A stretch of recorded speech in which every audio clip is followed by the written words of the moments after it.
Insects, which make up more than half of the world's species, are disappearing at an alarming rate, raising fears of insect extinction.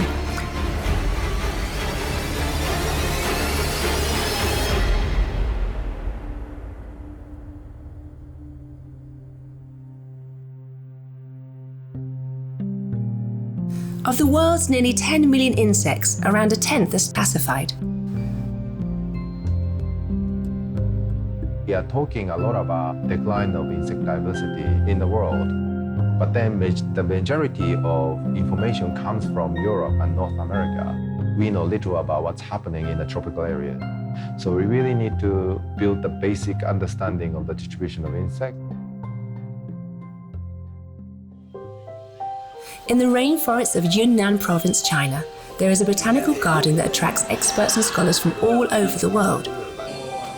One of their goals is to prevent a mass extinction of insects.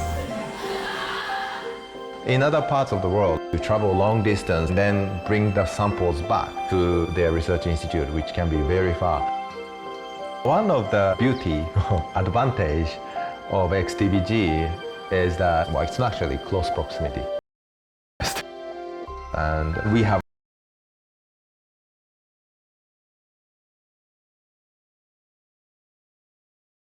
researchers from around the world hope to join forces to identify the causes of insect extinction by studying the relationship between insects and their environment. You see any?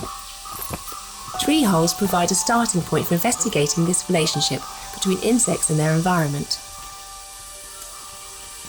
Everyone needs water. Insects need water.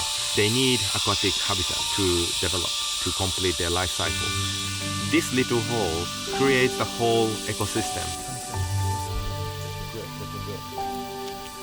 This is their universe, really, little universe, right? And then you can actually sample the whole thing. So that's why we found this tree hole community very useful. You need a pH meter. The more information that can be gathered about insect tree hole communities in different environments, the clearer the complex relationships between insects and their environment will become. Okay, let's go.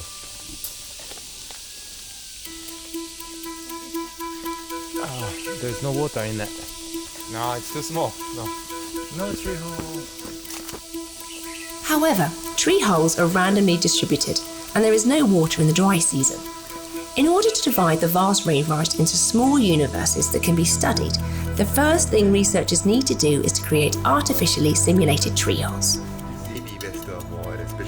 In order to simulate a variety of forest environments, it is necessary to choose containers of suitable materials and sizes. I think this one may be the best choice. In addition, insects will only make their homes in the artificial tree holes if they are almost identical in colour to the real holes. Hi Akis, it's great to meeting you. And Preventing insect extinction is a global issue, and scientists all over the world are participating in research. So we have already more than 80 partners, and most of them already set up the experiment at the global scale. But what we are still a little bit missing is also the vertical stratification. It's also great that you have a canopy crane there in China for our global experiment. That'd be great, The forest canopy, described as a virgin environment, contains a large number of unknown insects. However, since the tree species in the tropical rainforest are generally tall, the canopy is inaccessible. Placing a tree hole at a vertical high point requires an 80-metre climb, a near impossible task.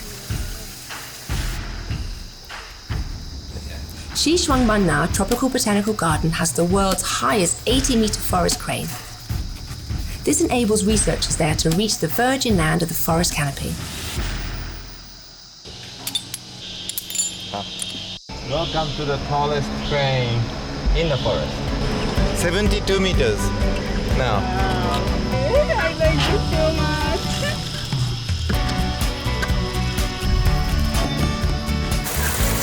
Ada, this is fine to around here. These tree holes, placed in an 80-metre canopy, will collect unique and important samples for the global experiment.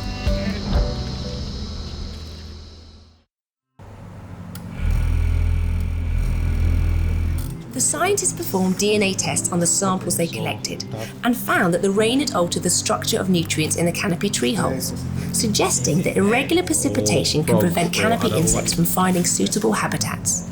Too much or too little rain can homogenize communities, and this is increasing every year. The global treehole experiment is continuing, with more and more data being shared between researchers worldwide, giving scientists new hope for preventing insect extinction.